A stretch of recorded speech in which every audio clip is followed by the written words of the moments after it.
Tidak panas karena cukup.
Interpersonnel benatiali citoyenneté militi kele machine no takanalyse nga militi kele ngana fantande umena liquide nenyebe mali yigi yogo tola dofe awonyebe fasola sigi tola kofe ma fasode nyumando mble nataba utula la konde mo 91 nyala fimbula kulumba mananga mebalia kera ma punition au kambe donla domini bebe kele so beligiti malagata Chikedo benchina otwe kurambala Malien mefi Malien tesa Naija IRFA Malien matia Ngapa mananga Anyine ikafa mu ikodine Bamananga Nima jate mine jate bimine Bamananga Mila mebalia ikunu cheba ulabio Bamananga Mekode fobi kuni kilani Hey, nyola no benani street gay. Bamananga no tufa benani tige. Jamana piesi do mai. Frendo kone yanga fali. Ninye mate jamana de. Frendo kone yanga fali. Awo, jamana krafebe kumolo korobolo. Yanga tasio jamana de ununjuru be karatobolo. Petrol ni essence calme cola. Manipulation opportunité ça fanfara.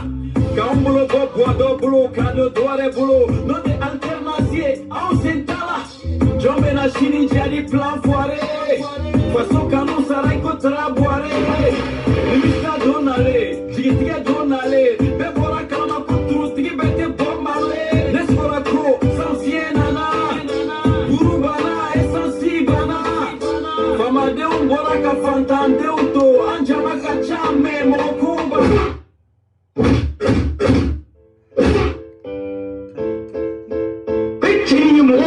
jamana kona war diri ma kita warfe so diri ma kita sofe mobli diri ma kita fe o boy ma ni ko dara fe kon fa jamana ngono dia ko ko mana wuli ta ko la pele e joy ambi da fara fito ki senyono ambi shidatu amam kire la sa wuli bike jamana ngono na mo mi ga ke wuli bike i kam mise i joy fuiti la jamana ngono e te ga ke to ta ya ki tamne wai fauna Tanyini shitane anfaraula Abitama bafale jini hamna Nausaro bebe jini na kofuraula Malie ni minyere Nenume jini kasala Ikonomi mika keleke odebe kisala Ni sigilente isigi Ni meka kuma Ndaboka kuna paske nyebe shini tasma Ika ero national bekishu Iko shika na erketu Sanduru toka jugu Sena lesare tu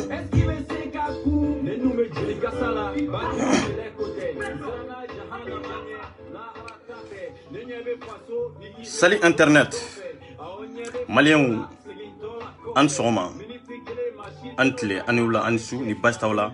mansala kana baskambela jelena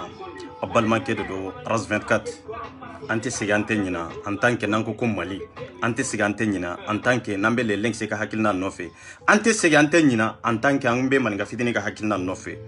anti sigante nyina en tant que ambe faso de nyuma on ka hakilna nofe faso de nyuma on ka la nyinu nofe en tant que n'an bɛɛ ko ko Mali de billahi an tɛ segin an tɛ ɲina an tɛ siran an tɛ bagabaga et puis an tɛ jɔ an tɛ régler k'aw fo ka waliman dɔ foli min ni dan t'a la minnu bɛ na nin kɔfɛ ani minnu yɛrɛ bɛ na juguman ani ɲuman a bɛɛ lajɛlen ka foli bɛ nin kɔnɔna na ka da Mali yɛrɛ kosɔn Mali yɛrɛ kanu kosɔn k'aw fo ka waliman dɔ les links mes respects à vous ni basi tɛ la dɔrɔn Dieu merci e y'an bɔ dibiba de la e y'an hakili dayɛlɛ e kɛra an bolo yeelen de e kɛra an bolo fɛn ye fɛn min an tun t'a si dɔn wallahi les links an kan k'i fo k'i waliman dɔn n'a y'a sɔrɔ ciden bɛ Mali kɔnɔ bi n'a y'a sɔrɔ nabi ɲuman cira malidenw na bi les links e de don e de y'an ka ciden ye e de y'an ka yeelen ye e de y'an ka hakili ye wallahi e de y'an ka c'est-à-dire an bɛ fɛn min ye ka fɛn min kɛ ɲuman kɔnɔ faso kanu kosɔn les links e de don ciden foyi t'anw na Mali kɔnɔ ni e de tɛ bonya kɔnɔ karama kɔnɔ ani ka porte-parole n'o ye fitini ye an bɛ ɲɔgɔn fɛ waati bɛɛ lajɛlen na soldaw a bɛɛ lajɛlen ka foli bɛ nin kɔnɔ na bonya kɔnɔ karama kɔnɔ maliden ɲuman yɛrɛ kosɔn maliyɛnw ɲin sigi ɲɔ de fo ne ye cɛ min ye ne de bɛ kuma cɛ tɛ sɔrɔ cɛ min bɛ se k'a lawuli ne de bɛ kuma ka kuma da di cɛw ma k'a di musow ma i ka bɔ i k'a demanta muso tɛ sɔrɔ min bɛ se k'a demante ni ye muso muso ta n'a tɔgɔ ye ko i ye nin kɛ i ka bɔ i k'a demante i tɛ sɔn i tɛ se k'a kɔrɔbɔ ni ko cɛ o cɛ i ka bɔ i ka nin demanti billahi i tɛ sɔn parce que i b'a dɔn ne ye min mɛn o tɛ dɛ min bɛ ne bolo o de dɔn min bɛ ne bolo o tɛ dɛ n tɛgɛ dalen de b'a kan n b'a dɔn de fɛn min bɛ ka kɛ n y'i bila i ka fɛn min kɛ n b'a dɔn i tɛ se k'a kɛ ne de dɔn n y'o de fɔ i bɛ nkalon sugu bɛɛ ta i b'a da maninka famille ma i bɛ nkalon sugu bɛɛ ta i b'a da EPR musow la an bɛ ta an bɛ dɔ ta an bɛ bɔ ta mais en réalité i ka bɔ n'a ye anw de bɛ cɛw faga anw de bɛ se ka cɛw to balo la o de y'a to an bɛ ɲɛnamaya kɔnɔ n'u kumana k'a fɔ ko silamɛya bi cɛ caman bɛ kuma muso caman bɛ kuma k'a fɔ ko ale ye silamɛ de ye silamɛden dɔ da wala silamɛya kɔnɔ mais attention kitabu ye mun de fɔ ko don nataw la waati dɔ bɛ se diɲɛ laban na ko su o de bɛ ɲɛnama wɔlɔ an b'o de tile la bi su bɛ ɲɛnama wɔlɔ e ko e wolola silamɛya la ka mun silamɛya kɔnɔ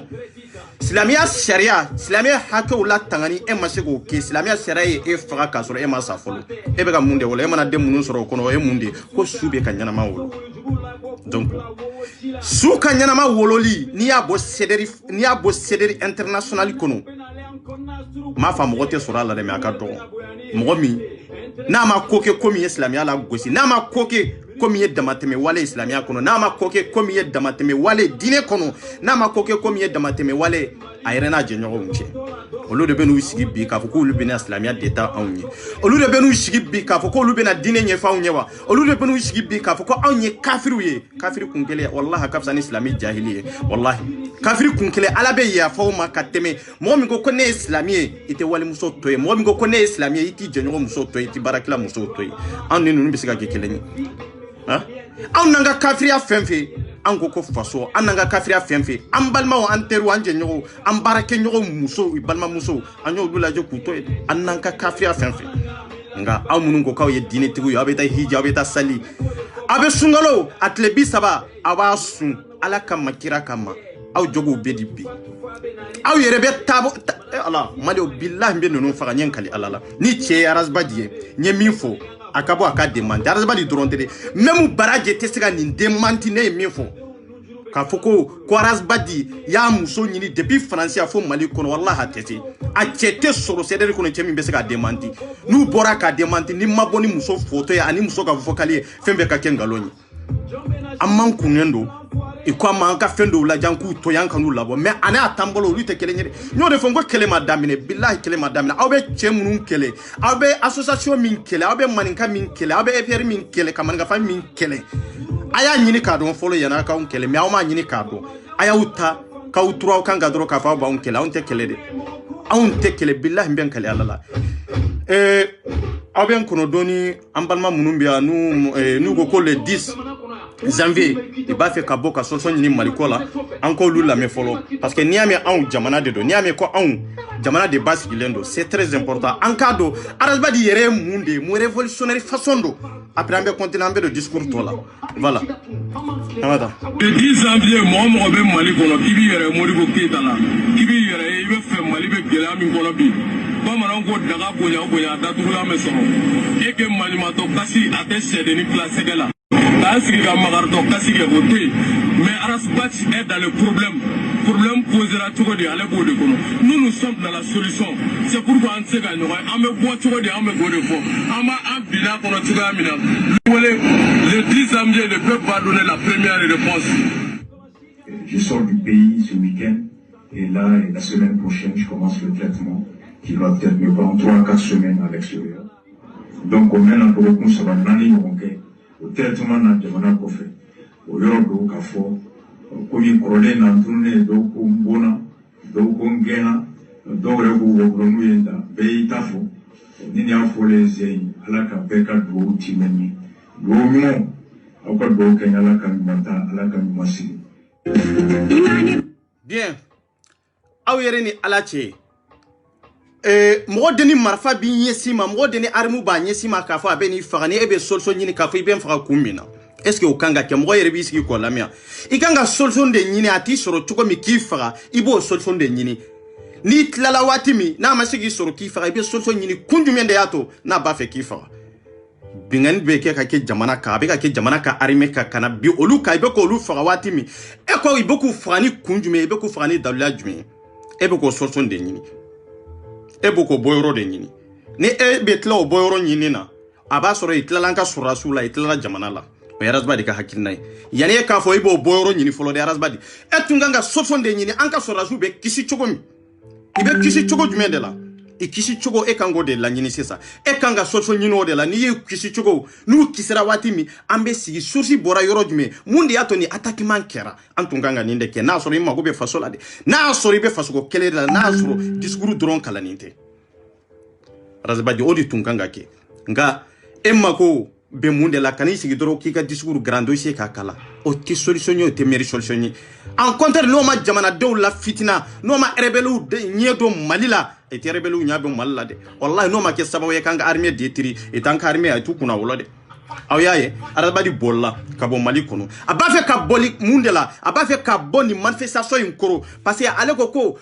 prévu t'an bolo k'a fɔ ko France de y'an ka problème ye France y'an ka problème ye Arasba n b'o f'i ye anw yɛrɛ bɛ France kɔnɔ fɔlɔ problème min y'a lase yan o ye France de problème min y'anw yɛrɛ nati aventure la fɔlɔ a fɔlɔ ye France de o ye kelen ye filanan Mali bɛ problème la France de do Arasba ko de bɔra ka France critiquer k'a fɔ ko orange min bɛ Mali la an kana crédit sa an kana sim sa an kana appel kɛ n'a ye parce que a nafa bɛ France de mɔgɔ fɔlɔ min y'o fɔ Mali kɔnɔ ka mankan kɛ ka yɔrɔ bɛɛ ɲagami ɲɔgɔn na ka kamalenw ni jeunes ni musow k'an bɛ hakili tiɲɛ k'an bila contre France a kɛra e de mais waati i bɛ tɔgɔ ɲini ani jamu ɲini de la Arasba mais mi miri bila i b'i miri ka kuma korow de la i b'i miri o de la voilà i b'i miri o de la mais mi miri o la e nani sigi tugu k'a fɔ ko France t'an ka problème ye wallahi France y'an ka problème ye France yɛrɛ b'a dɔn an ka problème an minnu bɛ France an ni Français yɛrɛ bɛ sigi ka kuma i b'a fɔ problème fɛn fɛn Mali tɛ de problème fɛn fɛn bɛ Afrique olu de don olu yɛrɛ b'o fɔ e bɛ t'i sigi i ka discours kan e ni ala cɛ est-ce que jamana yɛrɛ kanu bɛ e la est-ce que e ka sɔrɔdasi minnu bɛ ka sa i ka hinɛ bɛ e la e balima minnu bɛ ka to nin kɛlɛ na jihadi min ɲɛsinnen bɛ Mali la est-ce que solution bɛ e bolo est-ce que e yɛrɛ hali ni solution dira e Arasba ma i tɛ sɔn k'o solution kana n'o solution yɛrɛ Mali bɛ kisi cogo min parce que e b'i ka entrain de nɔfɛ en tant que ni kɛlɛ bɛ yen en tant que ni mankan bɛ yen en tant que ni mɔgɔw bɛ ka faga e ka discours tɛ ban e ka grand dossier tɛ jɔ c'est pour cela que e nafa bɛ nin de la i bɛ fɛn sɔrɔ nin de la Arasba mais e ma jamana hinɛ minɛ wallahi e ma jamanadenw hinɛ minɛ Arasba e ma se k'i balimaw hinɛ minɛ e tɛ se ka jamanadenw hinɛ minɛ e ma se k'i jɛɲɔgɔnw hinɛ minɛ i kana sɔn olu musow ma dɛ mais e ma jamana hinɛ minɛ e tɛ se ka jamana hinɛ minɛ Arasba ne dɔ y'o fɔ i ka wulujugu minnu labɔ san 3 ka maliyɛndenw bɛ lajaba san 3 ka bɔ ka maliyɛndenw bɛ fa neni k'u ba neni k'an ka alimamiw fa neni k'u ba neni Arasba ne de bɛ n'a yira k'a fɔ e n'i ka wulujugu si tɛ foyi ye anw bolo en contraire anw de tun b'aw bolo fanga tun t'aw la dɛ aw ka fanga ani pouvoir min tun b'aw bolo a tun bɛ Maninka famille de bolo bilahi fanga min tun bɛ CDR la k'a fɔ sebaya min tun bɛ CDR bolo i bɛ se ka kuma n'a ye i bɛ se ka waso n'a ye bilahi Maninka famille de tun don n bɛ n kali ala la Maninka famille a fanga tun ye anw de ye i jigi dalen tun bɛ anw de tun y'u ka sipasima ye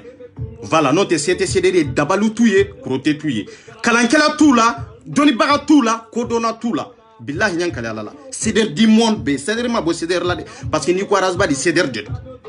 ni ko Arazbadi ceder de ni ko be Arazbadi attaquer ma ceder attaquer be fen fen dan galon de do awane de ko Arazbadi ka vi mba dal le fe kam malion be nyana ya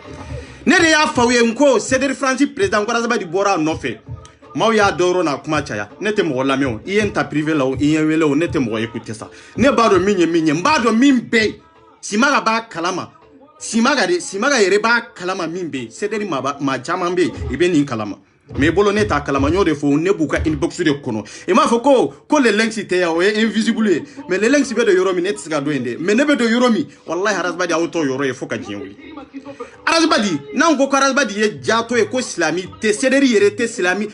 dine be yoro islami association be yoro ko do association be yoro ko maloya ba kono hine ba kono makari ba kono ko jamana kanu de bula wallahi te cederi la o te cederi parce que cederi sigilendo de ka adama de tonyo me mana ka adama de ka hakedi de cederi sigilendo do ka je nyogo muso nofe me imana ka fo ibe jamana de ka hakemine ka di cederi mana ninka ni cederi tunana ninka est-ce que Arazbadi kan ni jula juya ibora muso folo tala ona na Facebook sanfe mo yi deme ka maloya ka de cederi kanya tugu maloya ka ki soutenir 100% kibe jamana ko kele de la itunganga daw kelende la mi ma daw kele mo ika président wéré fana be mi sur des jeunesse yo muso fana nyina Arazbadi est-ce que yo khoronye de la dreni ne ma bona e chete soro mi be bona billah Arazbadi tesega tege da kurana ka ni fen fla mi nyafo na bora ka tege da kurana ka mbe bona be prévu da mbe bona be dalue kelenkele voilà non da ale ka muso ko foraya dipto ka muso ko foraya ataro fo grando shelo mais muna yere ta mata kuma fo grand dossier la kafo ikomborani muso iko abeta no atara kuma grand dossier kade kombendia fente bola wa harna kadawe ay nani muso yi ataro de fo grand dossier ka mais ama kuma ka normal kuma be kuma to ka chukomi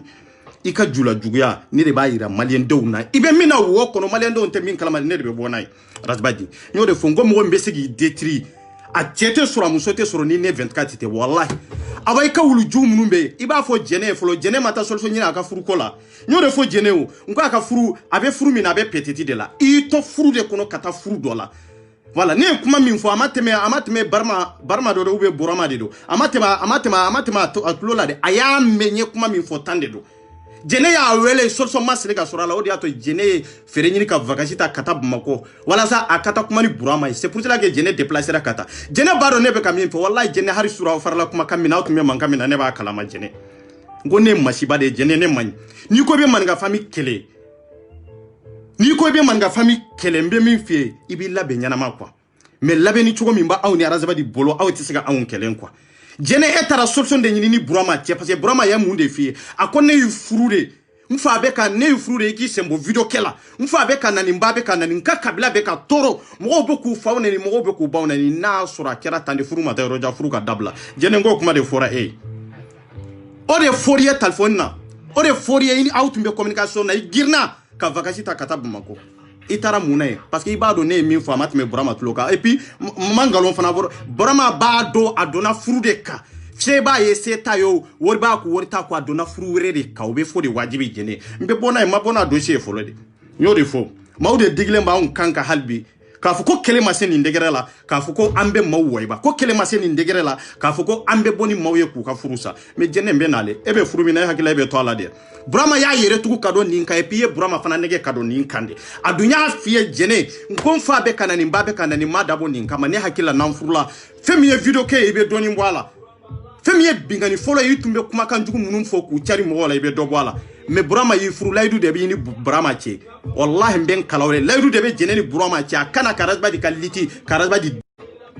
o laidu de be jene ni burama che jene re furula ninkande ka kabu furula kado furula jene re furuku burama la sababu ye ninde kana Arazbadi detiri no jene ete Arazbadi detiri sa on de be na detiri ni kama ni jene man Arazbadi detirili kama eni ala che jene be ka kewale mununta ku nyesi Arazbadi yerema kasoro an ka kele yerete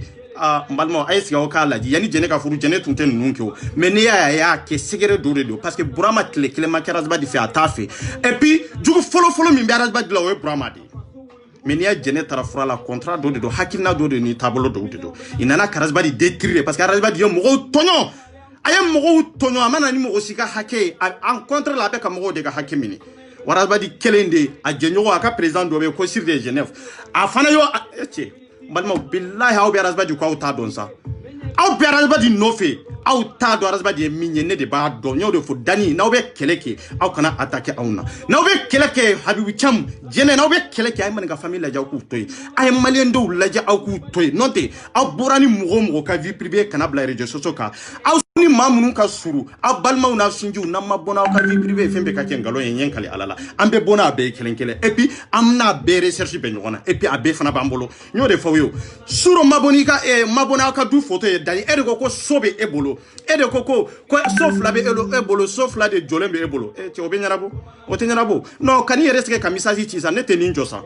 ne tinga video tige mosi kama parce que ne mani sigi mosi kama ne nani sigi en tant que Mali parce que olu sike jamana kono de kana ka jamana don detri ka boni mo ka vie tumbo ke wati me out mbe rojme aw munumbe ka message ti ne man privé nyabe message belaw out mbe rojme iborani muso munun julangolo e kana du yere je sosoka out mbe rojme iborani mo donye kasoro uli innocent de out mbe rojme out nganga bo wati de ka kuma jene bora wati mi ki attaque manga famille chien fla saba aw maboka kuma anya jabi bonya kono karama kono mais out mbe rojme a change de be Facebook ka kabo ka fuko jene ay be kaminke chien tibolo be chien tibolo chini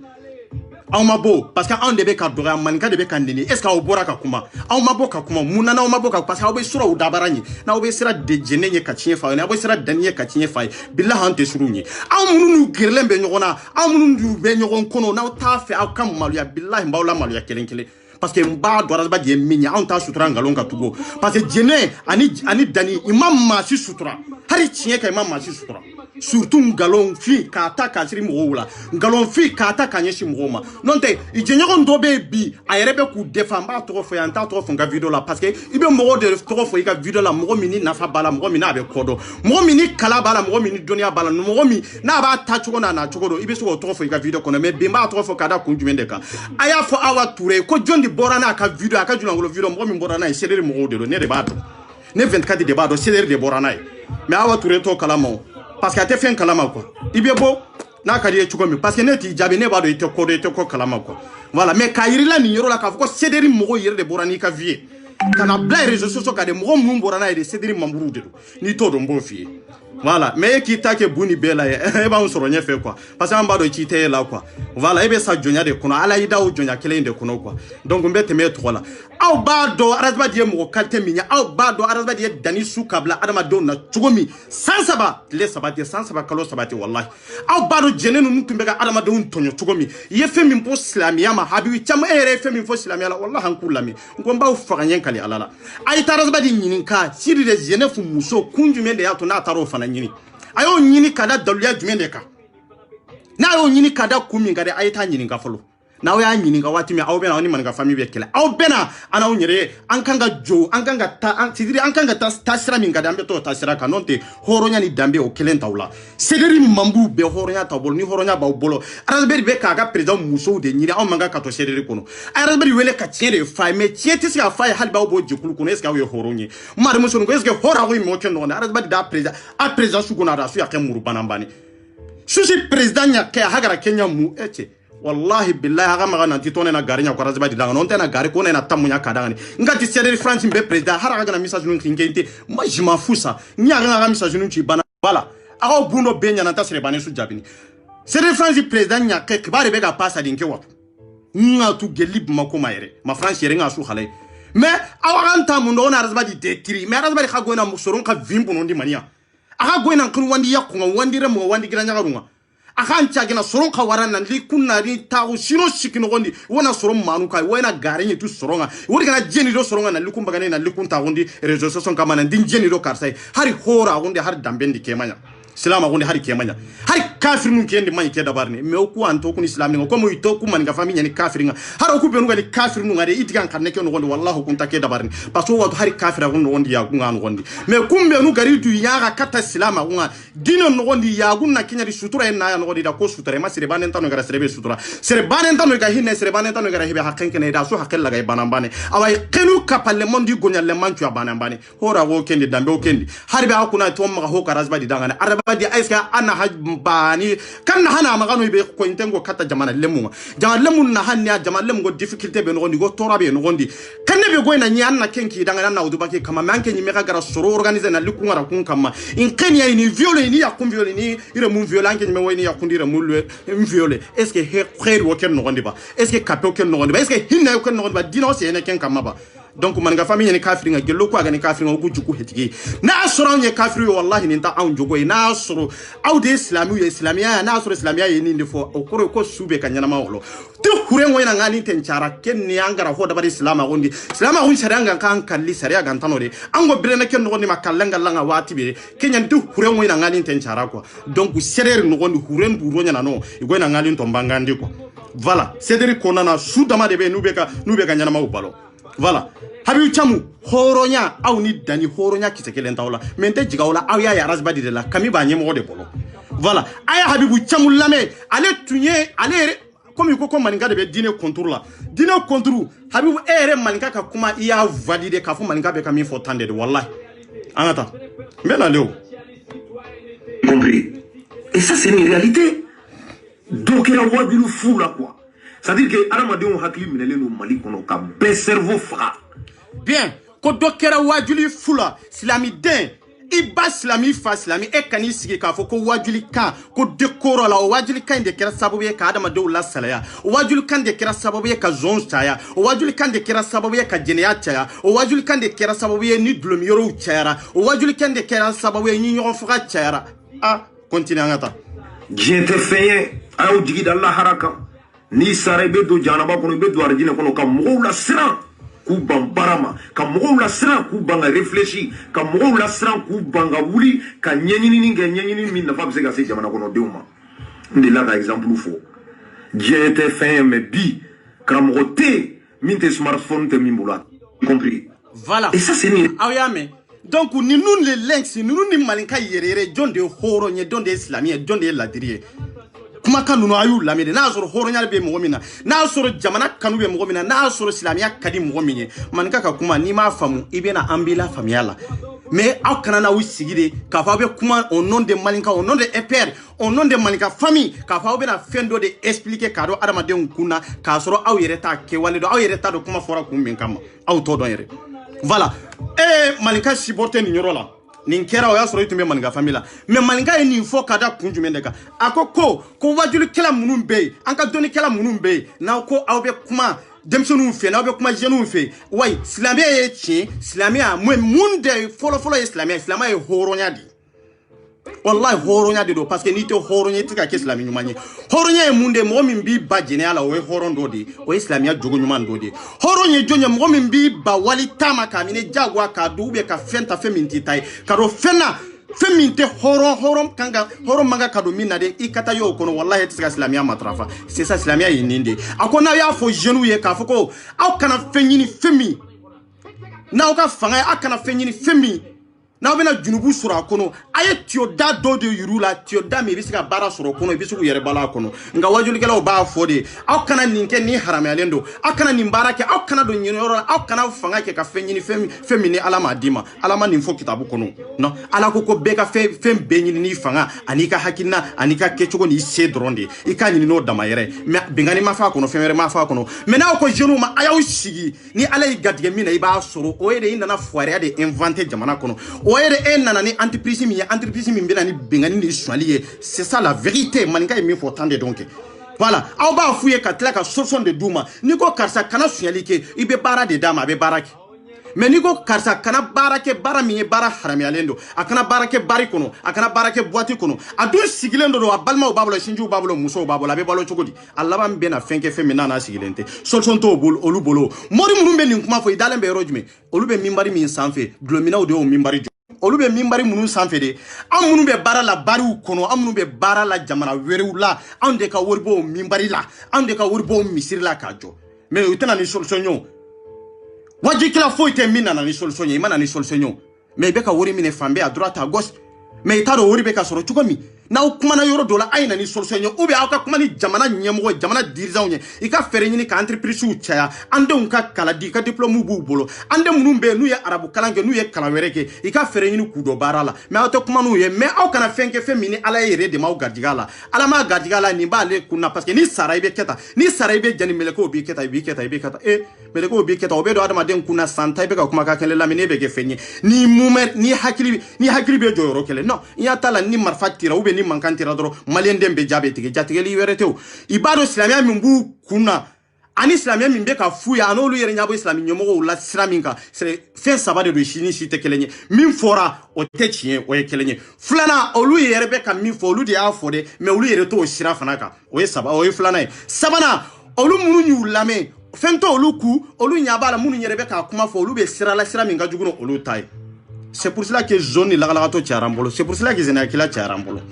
voilà parce que e ɲa bɛ morikɛ dɔ de nana k'a fɔ k'e kana nin kɛ o ni alimami nana e kana nin kɛ e ɲa bɛ alimami la sira min b'a alimami nafa mais o tɛ diinɛ kɔnɔ a n'a ka fɔta o t'a kɔnɔ e min don sigilen de don a bɛna fɔ e de ye don o don k'a fɔ i ye fuwari ye a bɛna fɔ e de ye k'a fɔ i ye denjugu ye a bɛna fɔ e de ye k'a fɔ ko i tɛ baara la i ɲɔgɔn fuwari i tɛ e ye zone de ye e ye kalabanti de k'a sɔrɔ fɛn de dɔrɔmɛ de t'i kun jɔn y'i balo o dɔrɔmɛ ɲini na wajurukɛla minnu bɛ yen olu de ye bali nin dɔrɔn min ɲinini da parce que olu de bɛna fɛn k'i kun na komi yɛrɛ y'a fɔ cogo min fɛn min ka adamadenw ka mentalité k'a changer complètement k'u ka mentalité détruire i t'a dɔn i kan ka min kɛ hali u ka avenir ye i t'a dɔn wajukɛla ninnu de nɔ dɔn mais est ce que nin kuma in ye nkalon de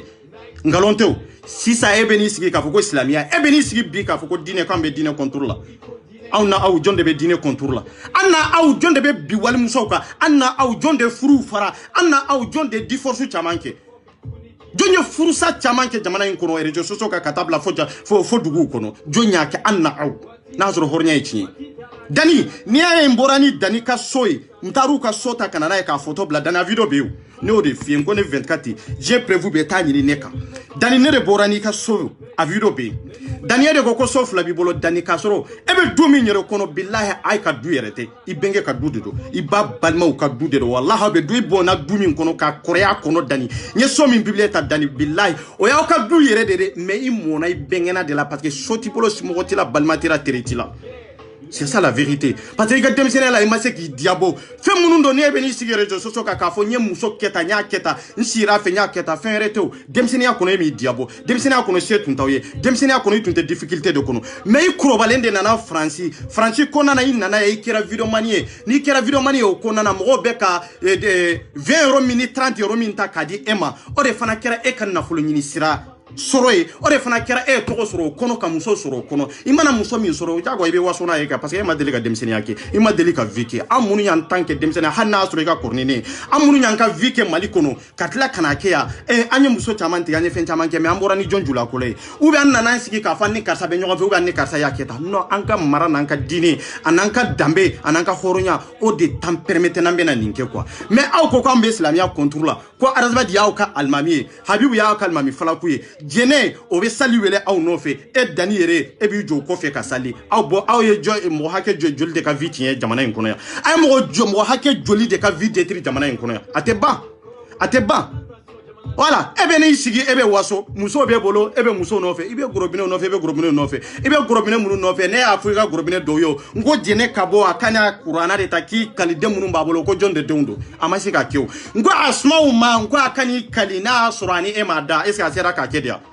n ko ne ye cɛbakɔrɔ de ye ne ye cɛ de ye Dani bɛ ne don ne ye cɛ min ye quoi voilà ne ye min fɔ i tɛ se k'a lawuli i k'a lawuli n'u y'a kɔrɔbɔ i b'a dɔn fɛn min b'a kɔnɔ awa mɔgɔ caman de b'aw bolo ye mɔgɔ caman de b'aw bolo n'u bɛ ne tigɛ n'u kurulen bɛ ne bolo yan bilahi ɲɛ kale ala la mais an tɛ touché mɔgɔ ma n'i ma touché ma de n'an ye kangari da ye n'i y'a faamu i y'a faamu n'i m'a faamu n'i yɛrɛ kan turu k'a fɔ polisiw de don bɛ fɛn wɛrɛ o ye de kungo ye anw bɛ min kɛ anw b'o dɔn min bɛ kɛ anw ni polisiw cɛ o fana b'a damana de parce que an bɛ jamana min kɔnɔ an b'a dɔn aw t'a dɔn ka tɛmɛ an kan an bɛɛ bɛ vi jamana kelen de kɔnɔ bɛɛ b'a dɔn français ye min ye bɛɛ b'a dɔn loi ye min ye voilà n'i ye loi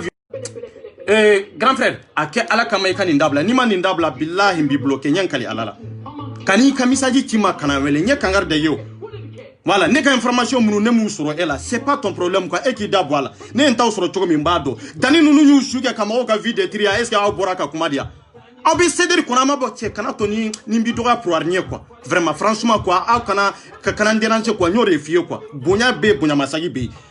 aw b'a fɔ k'an ka bɛn an bɛ bɔ daliya jumɛn de kan sederi ni maninka famille an kan ka bɛn kun jumɛn de kan a cɛ tɛ réseaux sociaux kan mɔgɔ min bɔra ka tiɲɛ fɔ réseaux sociaux kan a tɛ yan mais kɛlɛ bunna ka taa mɔgɔw bɔra ka fɔ an ka sabali est ce que anw bɛ mɔgɔ yɛrɛ lamɛn n'an kumana i b'a fɔ k'an bɛ ka bɛn dɔgɔya an tɛ ka bɛn dɔgɔya o tɔɲɔ min dara anw kan ani ni min dara anw kan est ce que mɔgɔw yɛrɛ de bɔra en contre de k'anw defa anw ma sɔn ka kuma yɛrɛ mais an tun bɛ muɲu de la an tun bɛ sabali de la c'est bien an tun bɛ k'an patienter quoi walasa n'a y'a sɔrɔ tiɲɛ fɔla bɛ réseaux sociaux in kɔnɔ n'a y'a sɔrɔ mɔgɔ bɛ réseaux sociaux in kan min b'a ka dignité feere mɔgɔ min ka danbe b'a bolo mɔgɔ min ye silamɛ ɲuman ye o bɛ bɔ ka tiɲɛ fɔ ninnu ye k'a sɔrɔ anw ma kuma mais cɛ jumɛn de bɔra cɛ foyi ma bɔ fɛn fɛn bɔra i b'a fɔ de maninka famille ni sederi bɛɛ kelen nkalon o tɛ tiɲɛ ye o tɛ tiɲɛ bi o tɛ tiɲɛ sini n'aw bɔra ka kuma aw bɛ bɔ de dani i ni jɛnɛya aw bɛ min na tiɲɛ t'aw bolo bi tiɲɛ t'aw bolo sini aw kanu attaquer nin nkalon in k'an ka tiɲɛ fɔ ɲɔgɔn ye dɛ aw de taara bi maninka famille kan aw tun kan ka bɔ ka nin de fɔ mais aw tɛ se ka bɔ k'o fɔ sederi ni maninka famille arasibadi ni i tɛ se k'a fɔ i bɛ maninka fɛ k'a fɔ i tɛ EPR fɛ o ye nkalon de ye o tɛ se ka kɛ i tɛ se k'a fɔ i bɛ maninka fɛ i tɛ maninka famille fɛ o ye nkalon de ye maa si tɛ sederi kanu k'a fɔ e tɛ arasibadi fɛ o ye nkalon de ye voilà n'i bɛ maninka famille fɛ i b'a fɛ de i bɛ maninka yɛrɛ fɛ a banna i bɛ maninka famille fɛ c'est tout nin dɔrɔn de don i tɛ se ka kelen ta ninnu si la ka EPR ta k'i tɛ maninka fɛ o ye nkalon de ye o ye kalabantiya de o tɛ marché voilà ne de ko n tɛ arasibadi fɛ awa n tɛ sederi fana fɛ fo ka diɲɛ wuli n y'o fana fɔ n y'a layidu di mɔgɔw fana ma parce que yan kelen nkalon de kan i nana ka jugu nkalon de sira an na mais yen jugu nkalon fɛn fɛn sira an na an bɔra k'a bɛɛ décortiquer kelen kelen tiɲɛ kelen ma sɔrɔ a kɔnɔ prévu t'u bolo daluya t'u bolo en contre i bɛ ka vocal minnu jouer yɛrɛ san joli san saba vocal i t'a dɔn yɛrɛ a kɛra ni baara min ye i t'a dɔn yɛrɛ a kɛra ni hakilina min ye an t'an yɛrɛ justifier mɔgɔ ye muso minnu b'a kɔnɔ muso minnu b'u ka tafe bolo don n'u ka tafe bolo minɛnen b'u bolo manden muso olu b'a dɔn olu ye min ye i b'a dɔn ka dignité ka gɛlɛ u bolo cogo min komi jamana ka gɛlɛ u bolo o kɛcogo la mais sederi musow lajɛ kɛ sederi muso jumɛn de bɛ yen ni ko karisa dɔrɔn a tigi ka fini bɛ bi a bɛ bi kun jumɛn de la jula juguya sunkurunbaya malankoloya o de don parce que n'o de la o ye ɲɛgɛn ladege nin de kan kan voilà donc anw tɛ siran n'aw bɛ bɔ ka tiɲɛ fɔ sederi mɔgɔw ye ou bɛ dani ye ou bɛ arasibadi a ye bɔ aw ka tiɲɛ fɔ arasibadi y'an tɔɔrɔ a y'an tɔɔrɔ san saba i bɛ mɔgɔw bila i b'an fa n'an baw neni hali min tɛ maninka famille ye i ye mɔgɔw dɔgɔya ka alimamiw dɔgɔya ka dugutigiw dɔgɔya est ce que aw y'a ye dɔn kelen k'a fɔ ko maninka famille membre dɔ de ye nin ye k'a fɔ ko nin ye EPR membre dɔ de ye a bɔra ka dɔ de fa nɛni ka ba nɛni non anw tɛ jɛn n'a ye parce que mun na an ka lamɔ an'an ka dignité t'an permettre k'a kɛ anw t'a kɛ o mais adamaden ye mɔgɔw bila n'i y'u ɲininka i b'a fɔ ko a t'a kalama nkalon tɛ yan maliyɛn bɛɛ b'a kalama k'a fɔ ko min bɛ ka passer réseaux sociaux kan ka sederi bamako yɛrɛ de y'a source ye i na arasibadi olu yɛrɛ de y'a source ye mais i t'a kuma fɔ mais n'i taara a kuma fɔ ye i b'a fɔ an t'a kalama aw de bɛ si ka danni ka fɛnw partager aw de bɛ si ka jɛnɛ ninnu publier aw de bɛ si ka Habibu Camu ninnu publier aw b'a kalama ou b'aw t'a kalama o ye kalabantiya de ye aw de tɛ marcher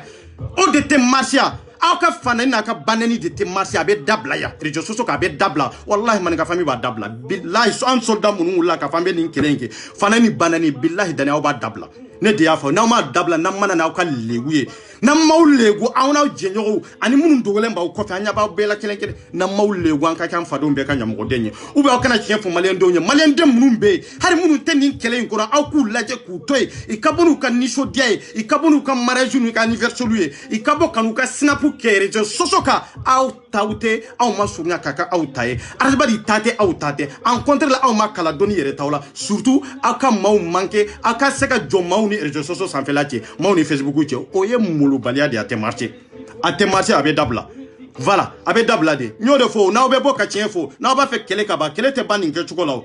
anw yɛrɛ t'a ɲini yɛrɛ kɛlɛ ka ban n'aw b'a ɲini kɛlɛ de ka ban k'a fɔ an ka taa ko wɛrɛ la n'a laɲini b'a aw la n'a bɛ cɛ la n'a bɛ muso la bɔ i ka tiɲɛ fɔ i k'a ta san saba la ka na bila fo an ka nin kɛlɛ in na est ce que anw de bin'u kan ou bien olu de binn'an kan n'aw ma bɔ ka tiɲɛ de fɔ n'aw ko ko kɛlɛ ka dabila kɛlɛ bɛ dabila ka taa yɔrɔ jumɛn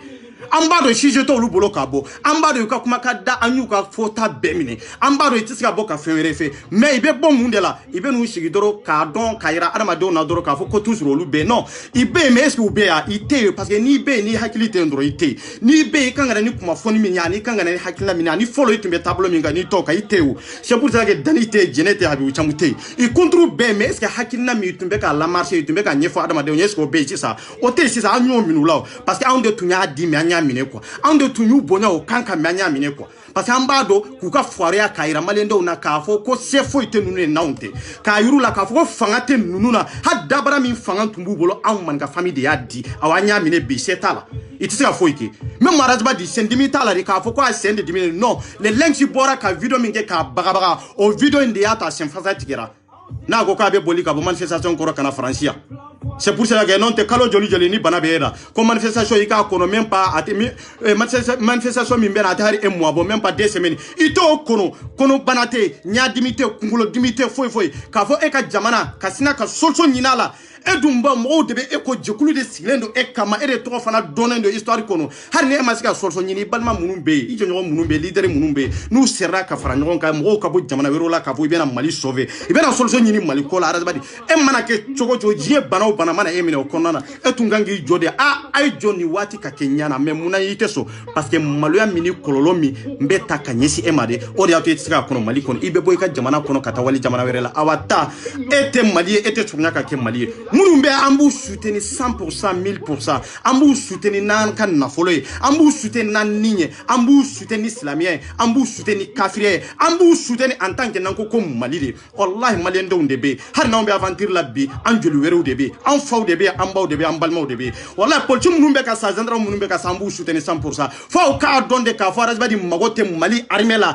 arabadi be kumani armée est ce que aka ngane armée ka basigile wa arabadi be kumani jamana est ce que aka ngane jamana basigile wa mo min ka la nyine jamana basigile ete bo jamana be guerre min kono jamana be situation min kono jamana be nyagamini min kono eti avion ta ka fo e be ta jigi jamana were la ka fo e be ti syndrome de fraqué mo be harolu ka operation songo tu bolo bi mais iba soro sinu we sinu geno olu be se ga sa olu de kanga takana jamana wero la mais e sendro ko faza tigara bide amatige bido nunu ko fen ko yu ka fen déclarer kito Mali kono en tant que na déclarer kito Mali kono itunganga nin kono de har na soro itska femere ke itska micro mine ka kuma iba participer no fe comme to ba participer no fe chugomi o de horien o de la dire mais be ka do ka foko cederi te jamana jola fo be ka don de ka foko cederi yere siglendo mo kelen hakilna de ka jamaka hakilna te cederi siglembe mo kelen ka hakilna o be se ka mo la avancer est ce que o be se ka jamana la avancer est ce que mo be se ka doni soro kuna o se hakil nyuma be se ka soro kuna jako bara c'est pour cela que cederi siglembe nindeka itetanya fe iteta kofe mais ne de benanu ka dula jugaye muso munumbu bolo ni sungurumba o de no talendo otasi la dani le Congo be liberté duma muso munumbe aw te sympathisant kono chebe ube muso be mo mbese ka kuma aw te ka kuma parce que aw ba do ne be nyo de fawe nko nyaaw ka mi mbawda ka fawe kuma di ate marché di ne de be ne kaira wala dro ka foko ne de be ate marché fe mi te marché ate marché aw be 7 drone de ka aw te ka fenwereke parce que ne be yo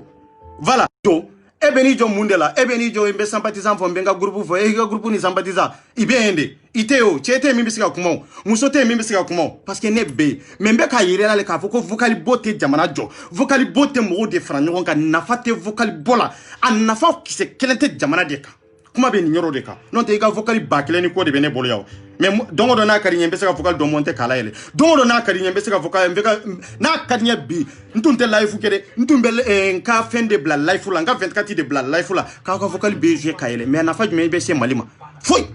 awa munu magobe Mali la ayolu de laja ku toy ku ka baraki ayu laja ku toy aka fara ka arma de tono ayu laja ku toy aw tisia bi mo ka ko mo tisia da so go fa yesa we ngalon de sa ama mashi de la tisia mashi la te mashi balo en contre le mau de ba aw balo mau de auta to ka fini na ka samara ana be so munun kono abe mo werewdi andu banka halala so de kono Mali kono aniya ambe so fen kono anambe fen bambolo anyere ka halala de do ante balo mo kilena c'est pour cela qu'anda terminé ante sira ka fenfo femi mbambolo ya nyere tadi amma mine mola awanna talente mola voilà amma go be aram malien dembe no koni be fenkelende nyina o fe ay Mali mun bora ka fo le 10 janvier ku be Mali soutenu be sorso nyini Mali kola wallahi ngante ke di nyoma man ko soutenu 100% malien de nyuma onde do awanu ne arasba di te kelenye itisika ke kelenye sécurité ka fo ay bara minke Mali kono ka ay Mali de onde nafa ko halbe an nafa be Mali de on ka wallahi ate action ate Mali kono voilà nyame ka fo ko magobe ka dotoroso ay dotoroso jo kadanyo mais est-ce que jora wa matérielu kana ka soro dotoroso erema ama har dese nyerete ko matérielu na obe jon ke confine la toyi non te marché mon frère ate marché na ona ni matérielu yera kana ni matérielu abe dotoroso de jo folo no jora kaba abe fere nyina obe na ni matérielu mais na ona ni matérielu ka va abe na trenjo abe ka mun hakili chinye parce que okunye munde plan do do ka wori nyini mo bolo halbi quoi ka foko nunu ya dotoroso je ya joyroju mako konte na soro kaide do te na soro kidad do te ama joyro si folo abena bode ka foko abena ni minaw yede arzabadi de nunu itilize ko ya dotoroso je yoroju abe jonun ke lagalga toyi abe sederi mawde ke lagalga toyi da ubi an c'est-à-dire sans sabake wori be ka bo kata di arasbadima o wori kera munde yana o kana ni matériel o wori be se ka fen jomi te do soyo o wori kera munyo make papa kai mais si ça o bena o sigi ka foko aye mina onati ko ni mbeke ko sympathiser ko ni mbeke do soyo rojme mali kono rojme amake folo o nana ni matériel ye onko e wori ni sirade harbi kam o nye sawma mo munun kanga wori bo parce que mo de be munu hakili ka dogo mo de be munun te familiali ke o ibo to ko na de la doro afana be wori sara kalo wori mi awbe ka sarade o de be ta do sola ibe fere ni ka terrain sa ka fere ni ka jodoni doni matériel munun be nunu be kura ou be arasbadi be nunu fere kudo sirgete la ou be kudo musola ne de ya fawi billah nyen kalawle awa shigu kuma do fo ka fo awbe na 2023 ko awbe na candidat ke ko awbe na arasbadi ke candidat billah ayta wori fara ɲɔgɔn kan de aw ka dɔ dulo la k'a min ou bien aw ka taa dɔn muso la billahi n bɛ n kala o da ka d'aw la aw ka mɔgɔw labɔ k'a fɔ ko nin de ye candidat ye n y'o de fɔ n k'a tɛ passer yan ça ne passe pas ici malien bɛɛ k'a ja sigi malien bɛɛ k'a hakili sigi comme tika tulu ne 24 de ko a tɛ passer ça ne passe pas ici c'est-à-dire que candidat ko c'est fini a tɛ marcher tugun na kun et puis na kun yɛrɛ min ye o y'o de ye o de y'a to mɔgɔw bɛ ka président n ka prévu labɔ n k'u labɔ ne ka daliluyaw bɛ n bolo ni n bɔra n'a arabadi ye don o don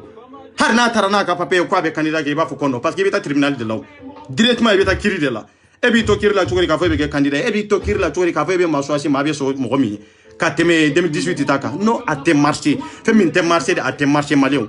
voilà jɛnɛ billahi jɛnɛ sɔrɔ n ye min f'i ye n y'i ka photo publier sur mais jɛnɛ n bɛ n'ale san wallahi billahi n bɛ n'ale jɛnɛ ni ne bɔra ni e don o don a dɔw i ni kolo ka furu tɛ tugu dɛ e m'a fɔ a ye mariage de siɲɛ ha siɲɛ diri tɛ tugu a b'a ba téléphone de la e yɛrɛ de bɛ message ci kolo ma k'a fɔ kolo ma sisan kɔni mairie ko siɲɛli ko t'a la dɛ a k'a ban yan nin de ka ɲi ce n'est pas la peine aw tɛna ɲɔgɔn ye tugun quoi fɔ n ko kolo Burama i b'a fɔ Burama ye k'a fɔ ko e tɛ taa Bamakɔ tugun dɛ aw bɛ fɛɛrɛ ɲini aw b'a siɲɛ ni téléphone de n bɛ n kali ala la i bɛ ko min na ne de b'a dɔn i bɛ ko min na jɛnɛ n b'a yira maliyɛn dɔw na k'a fɔ ko e ye muso nagasilen façon min ye dɛ e ye muso qualité min ye dɛ wallahi n b'a yira maliyɛn dɔw na billahi n ye n kali ala la neni ma ɲi de jɛnɛ n ti neni mais n b'a dɔn fɛn min b'a kɔnɔ e b'a dɔn ne bɛ ka kuma billahi n b'a dɔn n y'o de fɔ muso min b'a fɛ a ka vie ka détruire de muso min b'a fɛ a ka ɲɛnamaya ka détruire de ne b'a détruire billahi n bɛ n kali ala la komi e ko e ye muso kisɛ de ye e ko i bɛ se kɔ la i bɛ se cɛw la i bɛ se muso la i tɛ muso to i tɛ cɛ to i tɛ denmisɛnnin to i tɛ makɔrɔba to ye araba di kama awa jɛnɛ e ni danni billahi n ye n kali ala la ka fara araba di la ne de ko n ko n b'aw ka vie dɔ bɔgɔ la n b'a dɔn bɔgɔ la ne de y'a fɔ billahi n b'a kɛ ni m'a kɛ n ka kɛ maliyɛndenw bɛɛ ka ɲɛmɔgɔden ye n b'a kɛ voilà fɛn fila de don jɛnɛ e ka bɔ dɔrɔn i k'i kali fɔlɔ yanni ka bɔ n'i ye fɔlɔ i denw na i k'u fa yira n'a sɔrɔ fa i kolo ye fɔlɔ e k'o yira Asma o ma ɲinɛ i kɔ dɛ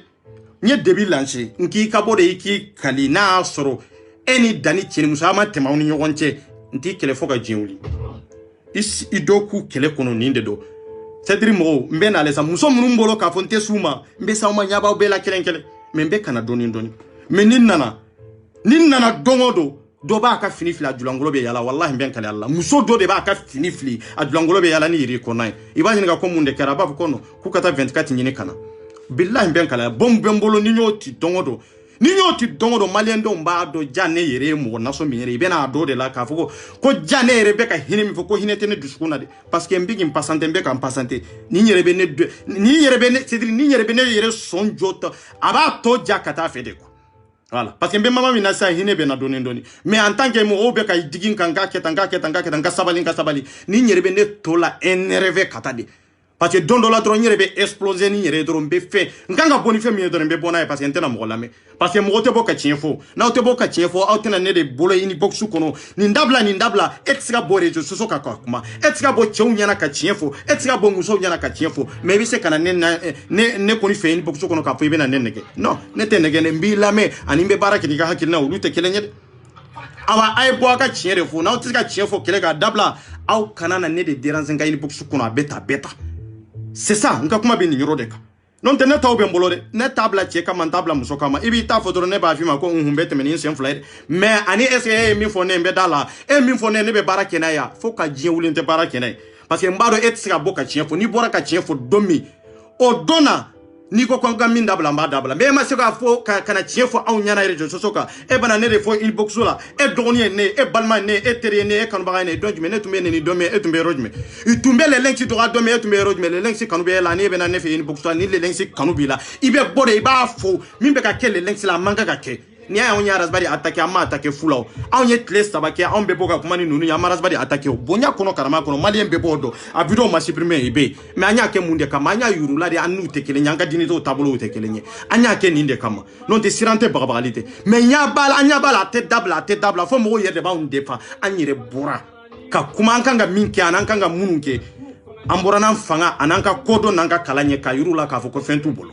ambora no de ala na ubo kalama aw kana na aw sigire arabadi kamo ay kele dabla e peri ay kele dabla ani man ga famille ay kele dabla le lenksi seteni na ube arabadi seteni na arabadi sebe na ni mo mi ko arabadi tenin kelen kalama ye na figide ye kalabanti de ni tiga chien foi dabo kuma kono arabadi de mo bla sansa be ka mo fanu banana aw tumbe rodme ambe tumbe kenen ka ambe tumbe rejo sosoka ya munana o maboka kuma be ka mingi amani mena o boraka kuma tisa mo tana to bete ka kew dani jene de be ka ke aw to kuma dani ni jene abe ka minke ka mo la jaba ka bi mo ka manga ka ke aw tunganga ni defo mais est-ce que aw sera ka fodi mais dongo na obe poka video ke ni ma mo trop fo mo be sima ni ma mo trop fo mo bi trop fo mo ti trop fo voilà ni ya ambe ka dani jene trop fo binan kan awa binan kan aboku trop fo aw nya bala binan on kade aw nya bala be ka fe min kan na minde aw te se aboka fo dani ni jene tie de anka tie fo nyonya aw be ka komin ka manga ka ke ante jena e bi ante jena e shini aw tunganga ni ndeko mais aw te boka dani tana to aw te boka jene tana to aw te boka lu chamu habi chamu tana to abe mundeke abe bode tro ka fa obe video ke kele ka dabla de male on ku tege di nyoma obe se ka kele ba obe kele banka ta yorojme ate kele ba okoro we na figa de we de kanto su nyona awa andu amba mene kata awte mindonde o de be mene kata voilà na otisi ka boka tien fo danier ka fa obe tien fo le link se ka video kela uye ube obe ka tien fo mali ndo no fu fola kide ni nani joka foko ko mali be fato e hakilima de ba fam be bi se yere sama ka bo fate en kono mais do fona be se ka nyisa yere ma ka fa yere fato do bi se okay ni kuma fora dro be ba yere soro kuma kono be de fana be se ka yere sama ka bo kuma kono donc na obe na kuma de ka foko ben kana ay bo aw ka video ke aw ka dambe kama ka horonya kama sirante bagabalite kene nana tande on nana mar aka dabla ay mo toro ay ka litita aw katanaye nunu ko ka litita katanaye akere be man ka famille on s'en fout akere be ceder là on s'en fout mais malé on bado e dignité minye wala ne akila abaka dinita de joro mais auto joro obena o joro de nebe manika fe o en galonde etsi akara sa fika ke manika fe o en galonde parce que arasta yere daya fo etsi manika de kanu etsi manika famille de kanu ka fo be cedere kanu sa etsi ke san kana nyogo nega sa o be se ake chugodi o te beo wala fe mi te be ate bende am kana nya churu nyogo na Facebook ka benya be min no wala ni kele wulila baby fam fela bebo de joro ni manka wula baby fam fela de joro bon mo min ta fe nkaye karsa no fe nkaye karsa no mbe karsa de ka no fe ube ka don doro mbe karsa fe o ina figiya de ante jenai ni ay ne tumbe ceder no fe kunyumendara le lenksi ka sababu koso parce ko kanga tuguko antumbu no fe mais domina le lenksi bora ka debi lancer ka fan farla ka bonyo na farla ke yani le lenksi ka bongo ceder mo follow de video ke mais akariama sorula ka ta papier ke mais il sera ka video dronde ke il segu sago nunu ini dani nunu ni jene nunu ani abi ucham nunu ku sera ka video de ke munna mako seleri ono bela ka nu malisi ke ka filiga da ka fa be ka minka manga ka ke ambe ka barake nyogon fe hakili konana nyogon do konana faso kan konana itunga ngani ndeko mais anye héritant de duma ma se ka ke amfana taranka lisi labo comme oli afo dabara de la mais nyanka lisi labo ka foko désormais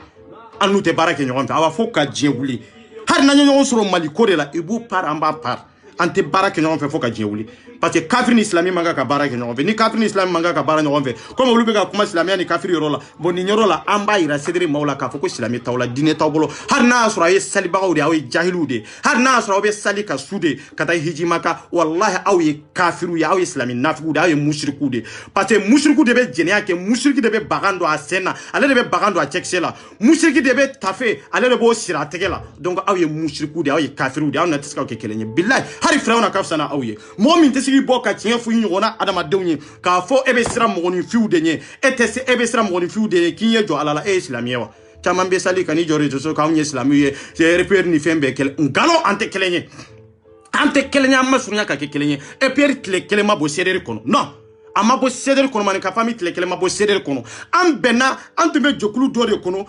mo betari su yere sura arasba di ka fen kono ani betu nye sedere olu ye kelenya a tiete mo mbise ga fo ko ne tunye sedere a kartite hal sedere mi sigra nyoro la tiete ne kroke ba kalama ne barama douala nyini nga sedere ndetedere parce que nyabe yoro do de law ne ma de lo na figa law bon munun tumbe na figa la mbema nga fembe sedere fa alaba mbe choko di biambo de keneka abe bo de abe chinye bange chiela ne tumbe sedere kono man ga de sababu ko so awane tala abana ou bien timbe man ga famille araba de sababu ko so bonne borawla meni de do jekulu ka jeya ka bampe beki yere ta bana ni tron do si te bamushi ko la tugu mali te bambu association foi ko la tugu en contre le en de bagné si malima fem munun kanga do kono an kanga demeni fem munun ya amba deme ko pousse ko lula do mali kono fem munun kanga baski mali kono amba olu sorso nyi ko la do mali kono mais ka fo amba ndo go nyon ko fe de tugu kana ka fo ko mali ka mali sama ka bamba nyere ko fe ka sura jogo tana ka soro mali tiliko kuma de ban kono comme cederi ya ke tugo ma teke mo si la tugu awanta la dia politicien fo la tugu anta la dia machi la tugu an ko mali de malien de ikira politicien ikira kafri ikira islamie ikira somayo imana ke siao siai ambe mali de la jedoro kanyesi mali ma fem munun kanga ka kono fem munun yere be mali dew nafa ka mali basigi amma go bo de la mais cederi fembe cederi nafa cederi nyabo de la fembe cederi basigi cederi nyabo de la ala de yake mali danga ni mali dew danga ni e mamunun tonyo no danga jina cederi ka araba di be ka jina ko lu yere muso la abeka jina ke cederi president muso la abeka bi cederi muso munun ba kono abeka mo fana former munun be se ka muso ko lu fana la wala sa olu kana soro ka bo cederi kono parce que ni muso bora jekulo kono o kera jekulo langolo nye adu muso dum bora cederi kono de billahi adu muso tende muso min damina nendo yuka kuma nu kuma na mbado mbe min ke mbado nu kuma na munun ka julangolo video be ya koma bado desa aw yere sira daw mo aw ko aw nye kafiru de na sura aw nye kafiru de muso munun ba bolo mbule koma aw nye kafiru de ante islami nyuma muso munun ba bolo ijulangolo photo be ne bolo muso munun ba bolo munun yuka silpu photo ta kabla grupu ka abia munun yuka penelu photo ta kabla grupu ka animu billahi ben kala nko cedere billahi muso nunu nta muso teyo no de kali mo munun bana ni poksu la beta billahi nta muso teyo ka fambe kuma be elife fembe ne kono ne yerde bado wala mbawle go aw de nyana mbawle go balma nyana fo ka donde aw tumbe malankolo ya mina chew nofe cedere esi kanye minya aw bado ne bado na suru ngalonde do aw bebo kalama na suru hornya itinye ka fambe islamia contrôle mo be islamia contrôle la kateme jeneka mo be islamia contrôle la kateme habu chamuka ha Mobe islamia contre la katemenu nunka. Ay nunu la mankata. Voilà. Là, en 21e siècle là, siècle kele samba kele. Bibadu golo dane. Allah. Siècle kele ni ame ko siècle kele. Un siècle obebe samba kele ni. Sans que metere. Malion, halbi aw sigilendo. Neteni video supprimer ça. Ne nyabala ibe ka minkyo billahi wallahi te video supprimer mbaro nye kuma do refo video nkono kuma mi abe dankari sereri yere kanyana ma yala de aw ta do nye kuma do refo akono mais video wallahi ta supprimer nyen kali alala video ta supprimer fo ta to ni nebe ni video supprimer ne rebado ne te ni video je kuma mi fora kono de ne dum mbaro abe dankari sereri yere de la wana abe dankari sereri la fo jien dan sereri mam sani man ga famille ne ka dinité ka bumbolo ka te me sereri yo mo toro nyore fo imana femfen ke billahi te video supprimer mais ankata mbetla neni eyere kanga anganga laban chukomi Qurani dugala amba ira nyona kwa ibe cederi kono nebe man ga famille kono donc ne tenga dignité perdi ka fuka e ga dignité nta perdi kama be ka dignité de ka gilibolo voilà aw tugolembe nununde kofe kafo ko nununde kalanendo ko arabadi ni kalanklaw ni ko donaw de be nyompe ko sekri bakele ko sergiri kele ko e samba kele nye mbalmo aw ni alache nako aw teka nunu ka video koro ta kula jere na ma mo ka video koro na ka kuma koro de ta kula me ita ka kodo mbalia na ka kalambalia itu soko don san keme de fele samba kele nye nunu ye kodo mbalu ni kalambalu nunu de benu sigi ka fo ko lube moral do mo nunu de benu sigi ka fo ko be moral donia moral jamana jom moral jiere moral ku bado adama don ku doni moral ka soro be ka adama don ka mentalité sidiri ibe ka mentalité bama yelema ka do fena fem doni yere to lula fem nunu yere be fusana we fem nunu be se ka ke kodo na ye katimauka parce que quand en tant que na obe ka nunu la me auto ke fenye bada tant que na obe ka nunu la me auto bouger kata rosi ni meka kuma min fo halbi aw ma umiri kanunu la me ka tuka video koro laje parce que ni ma mo ka video koro laje kana ka video koro laje etisiga do atiyere mundi etisugo do atika bara nasura in nafanye atika bara nasura man nafanye etisugo do ay ta video koro ta ku laje voilà ay ni la me ça que merci goroma bakele na sero ma be wele ko un siècle subhanallah aflo mo wani kele na le la 21e siècle ambode la Non, mais... Ça fait quoi, hein? Nous te fendo imakala, ibena moral kaute. Aye vidéo la jessa. O de bambo nyono. Nte waso ninga kala ninga do ninga kuma ide mais aye mo la jessa man nga famille céderi faut ka djewla ante nyono sa tie an ni céderi te kelenya sa. Ngo doni kala tula kala kala tula hakili nyuma. Mo tula mo mi hakili ka kene. Mo tula mo mi ninka kene koma on ate. Man nga famille ko demsenu ni musodi. O de be jamana jo, o de be dje fana jo. C'est la vérité. O de be dje jo. Nous de be nu jo ka foko lu kala nendo. Ah, sanguna bana. Atete meninga. Yoro de la me folie dianga chukuro malaga hinala. Donc le utara sura dalen do ava misri kono no Cheikh Ismail Dramé ya kumulo dalen me Qur'ane chaman dalen no kumulo dalen maka. Ko kramo kibi kumulo da Qur'ane ga ko ni ye Qur'ane da Qur'ane ga fembo lawa. Parce que le kumulo kono Qur'ane de ba kono.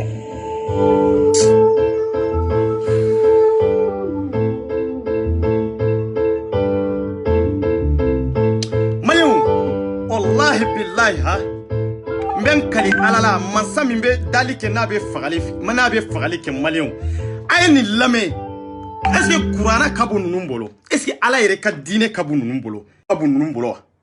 wallahi ala ka dine mambu nunun bolo ala ka dine mambu nunun bolo billahi voilà suro islamia yi chi ka fugo dine yi chi mogote nunun jate voilà mogote nunun jate islami wala de mogote nunun jate voilà même horon kene kam voilà. Eh, chawa aussi que n'a la fi alendo sa chita wolo mignon. Voilà. Har na mo tanana nete sira onye ko kramo dobe ko kungulo dalembe de ko kungulo dalembe kura ko no ko kurana dalembe kurana ka a ko te fenchi kurana dalembe kurana ka o te fenchi ale kungulo de kurana mbalia ko do mbalia ni kalambalia habibu auta kera nindi kurana ni faut te comparer nyona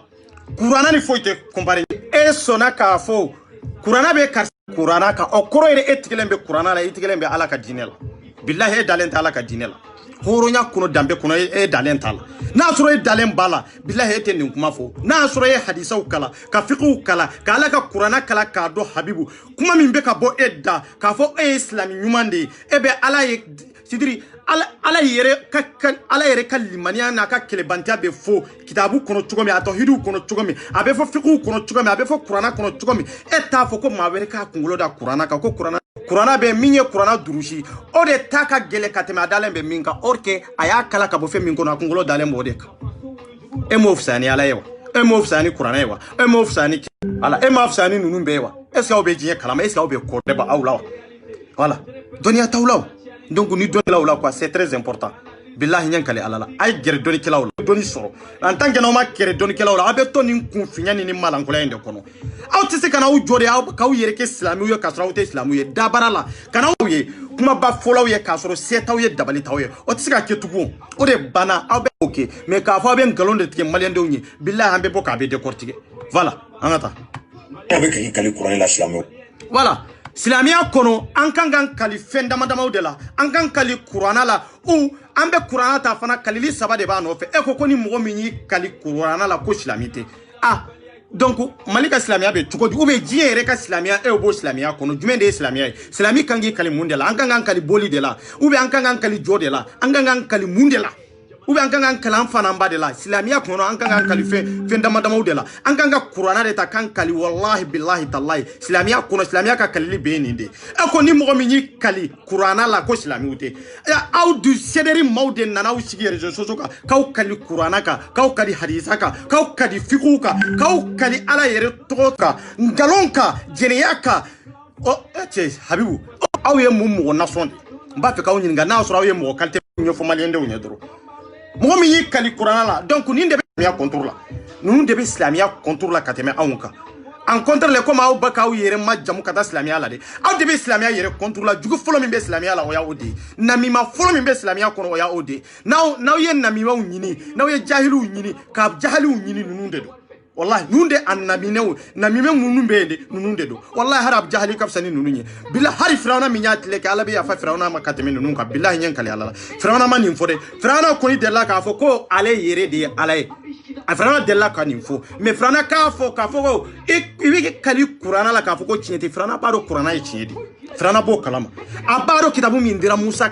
ma chinyedi nonde mais ale de ko fembe Musa bora ale te jenaye mais ale ma fo ko ni kala ka ko amanga kimine ale mo fode firawna a bila habi mo fode voilà angata nan tarambe sew mana kanya on bo kali Qur'an la islam ay jene lame na wamba do snala abe dinga tan fe kono islam de do à la base de tête aux pieds Ulu nani kuma kanye ko kuma kan mi konna la ki dole no ko ka muso nani furu donc ambe islamiyari amore attaquer voilà est-ce que y a même malinka la folo ou bien malinka famille muso dola ou bien che dola ka fo ou bien eperi che dola muso dola ka fo ka ambe islamia attaquer wa amami an ka jokulu kono voilà c'est dire de ko olu be islamia attaquer et puis olu yerde te islamia fait aya la mer olu de ka kuma ka unyeni sans joli sans saba ni o de fo ngomba o fagani hakili dalilu ya billahi be sederi mba pere ni ma pere nka ken fado mbe kanya modenyi nta to e cheka manta to e muso kama au de ko kambe islamia contour la au yere de be islamia contour la ube aunde do man ka fami chete ya muso te mai mora kan fo islamia la ka fa ambe islamia de attaquer ni nkunye munde ni wati tunya sura ete islamia ube ni wati tunya sura islamia ma sem malila ni wati tunya sura makala islamia la le eni alate islami nyumanye eni alate muso yeni alate muso min kanga den wala dem numbe ke islami uyawa est-ce que muso ye awa mukemi ntara furure ama islami muso furure billahi nyankale ala ama islami muso furu parce que islami muso teninfo mumini muso teninfo dine kadi muso minya teninfo wallahi islami atanye be mo min kono ka fo ifa islami ba islami wallahi jene kan kuma ka teninfo ite son kaninfo a jene ko islami abemi pora du min kono islami dutea fani baye munye olu te islamiya har na soro ex mo cité islamie jene ben kali alala kin kali masami be dali ke na be fagali ke jene har kafiru maso kan info ka fo kan islamia attaque no kafiru kode ko ambe muhammadu na kan no fe mo ambu kele en tant que nous ko nga bolubo alikaba kono kafiru yen ndo fo ko en tant que bolubo alikaba kono et puis ambu kele nin kande kam ko ka islamia attaque amgo masoro dugu kolo ka folo koke amgo masoro dugu kolo sanfe folo mo min fana nin kuma fo ka fanga islamia attaque folo ede jene billahi nyankala la même ambe ka bagati babu munu ma deli kanifo non ma deli kanifo ka fanka islamia attaquer no beba ke gundo ni bange de kono beba ke gundo de kono mais ita bange mali unyede be islamia de contour la et islamia yerde eta fo de ka juste aw ko kaw nye kafiru yi aw ko le lenki be islamia contour la aw ko man ga fitini be islamia contour la ko eper ni man ga fami be islamia contour la anna aw jonde be faden kenen ka bi jonde ga kuma ka umbe ka la goshi jonga kuma ka umbe ka sagi fade na nu be ka lame jonga kuma ka unde be internetu ka bi ande na modo anambe makau nu be ka lame na soro hornya yi malew ni jijima mi ni kiri mi malew ni kiri tigelende be nyana bebi kale alala ka foko jene kuma mi fa be islamia contour la aw ma ni mele lenki non les lenchi ko silami nyama munumbe nu tlenente inu ka jogo kolonka les lenchi ko ambo du de kele ananka silami attaquer c'est ma première fois ne ka me mola ka me silami denyere la ka me malien denyere la de o jenede anka silami attaquer horonya be mi dambe be mi yere dombe mi ebe ni fo wati mi silami tunte malla ebe ni fo wati mi mali tunte wa ebe ni mfo wati mi ebe ki dogo dine nyema munun ko fe ni ka gidi mouton otono ya soro dine tunte mali lawa otono ya soro malendo madine famia kase ni ndigere lawa asa obe kodon awo hakila malendo nyen nalmawde ya awo hakila malendo nte fen kalama dia awo hakila malendo mbe munu isende ya non malende mbebe ko kalama min kala na min makala be bado minye be nyabe chinyela wallahi be nyabe chinyela angata Islamou de do ambe islamia attaquer sinaba attaquer wa ambe islamia attaquer auzubillahi minash shaitanir rajim ala kan kisi etoroma hari iblisa besira enye hari iblisa alqanas ama delika fo donkele ka fo ala yene ge kabunka nema kono mais ala ka fo ne be islamia attaquer mo fo de akko ala yene bonka ni ika nema kono ala mais imbe fen kele nyini fe emi yene da ne be kene fabaye ala mba nyini fe mamnumbe ni sera kula fili wallahi nous beta jahanaba kono ñogon fe e ya doye on contre li nambe iblis am ñini du kolo sanfe al khanas waye de jene ni setane min be ñini du kolo sanfe adama do na parce que jini setane be meleke setane be adama den setane be waye e jene de billah ko ka islamia attaquer même setane man kuma fo alay ako alay yene bo nema kono menin fana sorla ka mao malafli wallahi mbo ibo tigi tugun ko fo jahanaba kono ala dungo ko setane ma iblis ambela idu klendima ni sera ka mauma lafli ino tigi beta jahanaba kono o yika madoy awa jene ya madoy jene alamade setane de dugukolo sanfɛ iblisa jɛɲɔgɔn iblisa min tɛ ɲana de o jɛɲɔgɔn de ye jɛnɛ an ma deli ka nin fɔ même setane m'a fɔ k'a fɔ ale bɛ silamɛya attaquer e de nana k'a fɔ i bɛ silamɛya attaquer ko an bɛ fɛn fɔlɔ min attaquer k'o ye silamɛya de an faw ye silamɛw de an baw ye silamɛw de et puis an mɔna nin silamɛya in de kɔnɔ an bɛ diinɛ dɔn mais an ko de an tɛ don kalabantiya la an ko de ko faso de ka gɛlɛn ni fɛn bɛ ye an ko de ko faso de bɛ diinɛ sanfɛ a b'aw tɛ de hali Makan b'a fɔ comme aw dalen b'o de la aw hali Makan nin kuma in bɛ fɔ ye faso o de bɛ diinɛ sanfɛ faso de bɛ fɛn bɛɛ sanfɛ voilà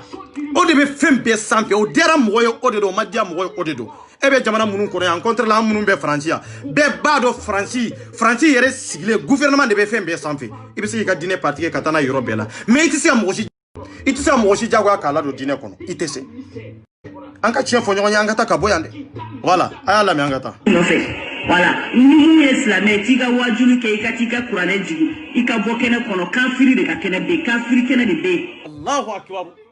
Attaqullaah kanu Allah ay sira Allah nye mare musoni go attaqullaah kan kanu Allah Allah kan nem peti nanti tingo kan na hadamar mu nyaare nga nan chago Allah kan nem peti kenga Allah kan ne niya kanu Allah tan chondome adan go lugu be no angi dabar ni bito no nan kanu Allah tike sababu adan go dian kan ne be bakal lakenda adan go nyango lubi no dabar na Allah kan ne ni kay ko Allah kan nem peti nanti nan kanu soro nyaare nga na islam on dina ngure utude Allah kan nem peti kenga na digan chiren ko soro nyago ade na yi soro palle anganta digan chire be ko na waga ya ko setani ogo setane be murnu ogo iblisa be murnu seran setane be oga murnu jenne nu nyeni ogo seran setanu be nu association ta onte murnu ken ni seder nye seder ta onte na iblisa kama angana iblisa murnu ken ni seder sigilen be iblisa jekulu de do iblisa jekulu de sigilen de seder parce que muso min kera sababu ye ka seder kado o de toy ko iblisa o de jene de iblisa jene de seder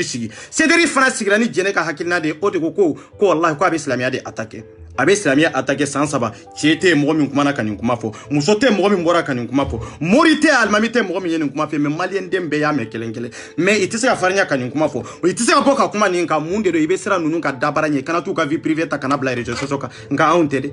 neko haruna tara ne yeri de ta kana ne bla réseaux sociaux ka nko nete bon nola nete bon ka sira ka billahi en tant que ne ko mali de nko ne be sa mali no fe wallahi ne mali kanu ka tumeras badi ka de parce que ne mali de toro la je folo ka tu aras badi ko wallahi jene mais aw kera ka ras badi kanu de ta kanyina mali ko c'est pour cela ka be kuma do bo da kuma munu nu te jamana nafa nu te mo were nafa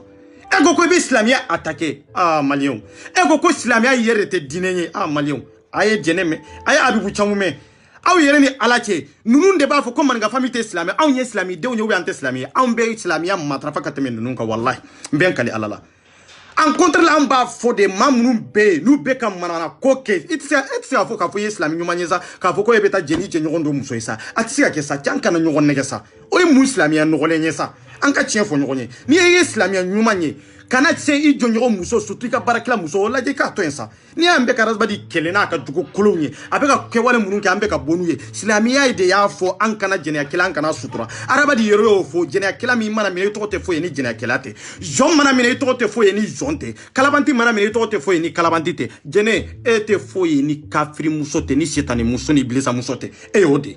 awa e ka dogo islamia attaquer la e ka dogo ka fo ante islamiye e ka dogo ka teme ka fo kan be islamia contrôle la horonya kono dambe kono yere don kono kalan kono donia kono wallahi e ka dogo la awa mali de ka geleni fembe parce que an ko dine ani faso ite kelenye dine ba dama faso ba dama wa hadisina mafo dine ba dama faso ba dama parce que ni ame ko dine abe pratiquer jamana do de kono ambe franchi yanke ala kan kisi ni geri wula franchi kono yambi jombe ya mo mbe tanska tansoro ka foko ibe sali jombe ya mo mbe tansoro ka foko ibe ta misiri kono atete sura musote soro beba kundo ro de nyine après ikanga sali mununke wati munun temeni la ibe fere nyine ko lu franya ngonga ko lu sali hala munu be franchi iba la je nambe barakero la antesa ka sali nana na so de ambu franya ngonga e faso be dine nyu be atanya nko kalangila oni doni kala o de be ni mfam mo mun kala ndo kata yoro jawna ni mo mun takamana olu de be ni nyoro famu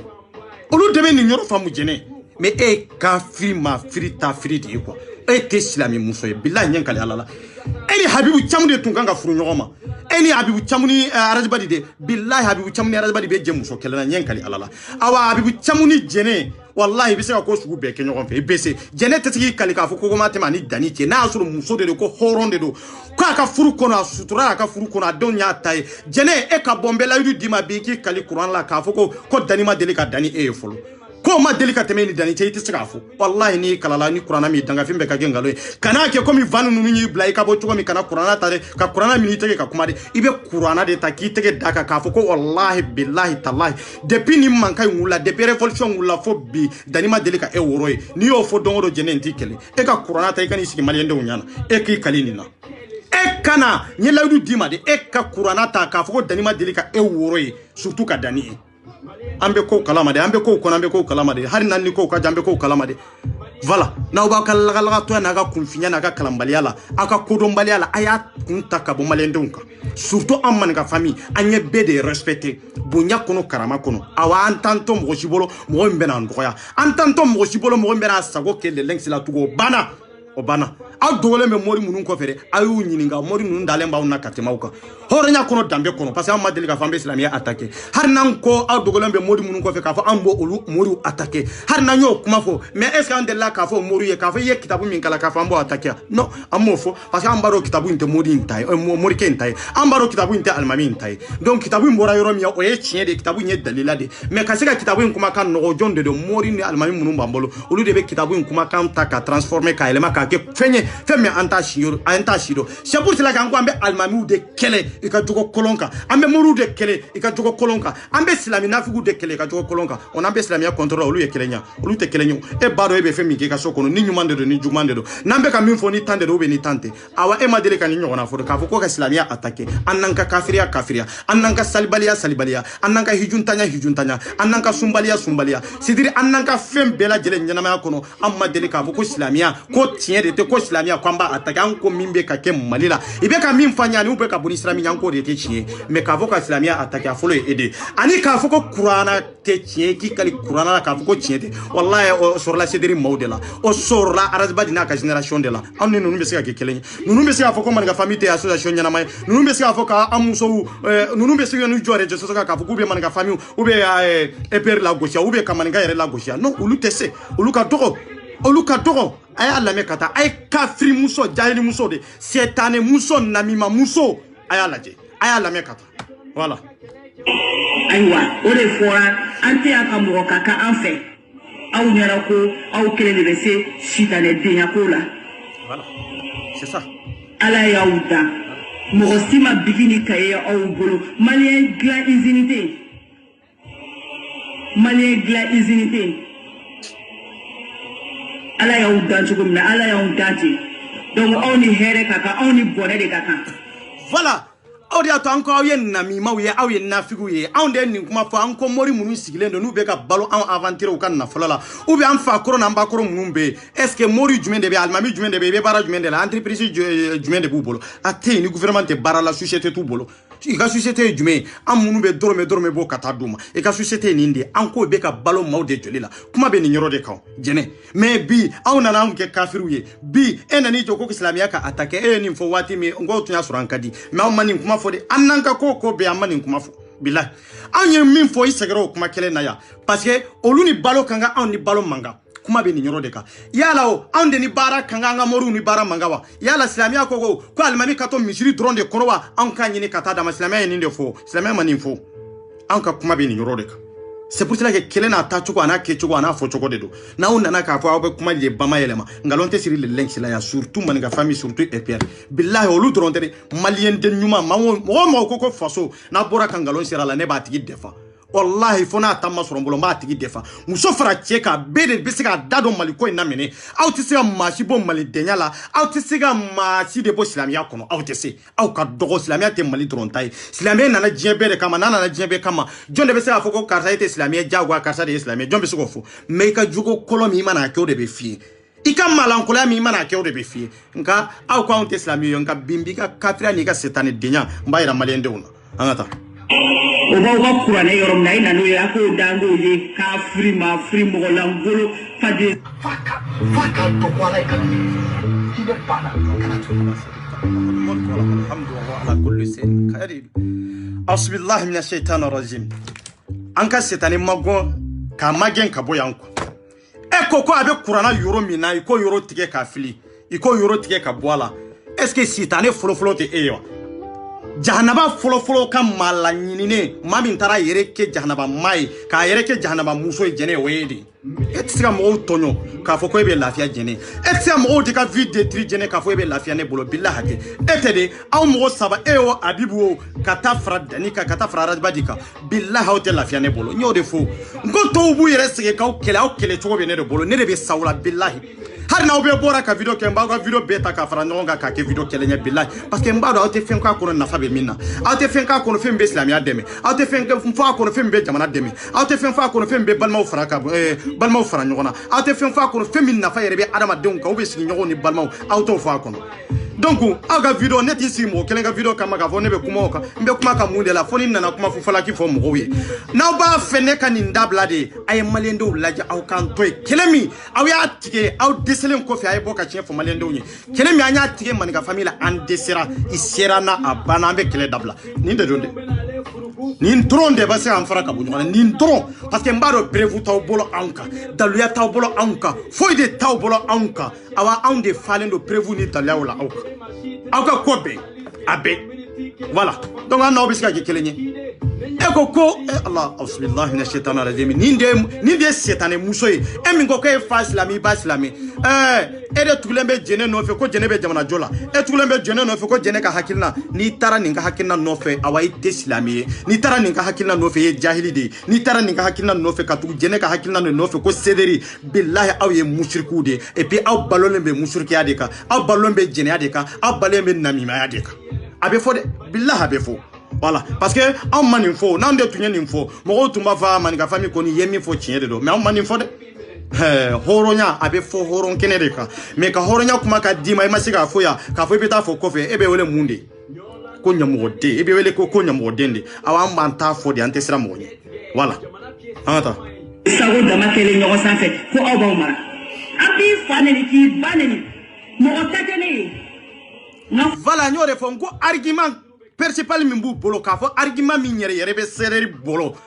o ye fana ni bana ni argument dɔrɔn de bɛ sɛrɛri bolo adamaden n'a ka mɔgɔw bɛɛ argument min b'u bolo de ko u bɛ faso jɔ n'a ye de ko ka maaw lebu ka maaw ka vie tiɲɛ parce que e tɛ se ka mɔgɔ de fa n'a ba neni k'a fa n'a ba lebu k'a denw lebu k'a cɛ fana dɔgɔya k'a muso dɔgɔya k'a fɔ o ni e bɛ jɛ tugun ka baara kɛ ɲɔgɔn fɛ fo n'o kɛra ɲɛmɔgɔden ye wallahi wallahi a tɛ sɔn aw ye maliyɛn dama min fa n'a ba nani yan kuntili t'a ban an ka alimamiw an ka dugutigiw an ka kodɔnnaw an ka kalankɛlaw an ka ministres an ka députés a mana kɛ cogo cogo anw bɔra anw kumana mais hali ne min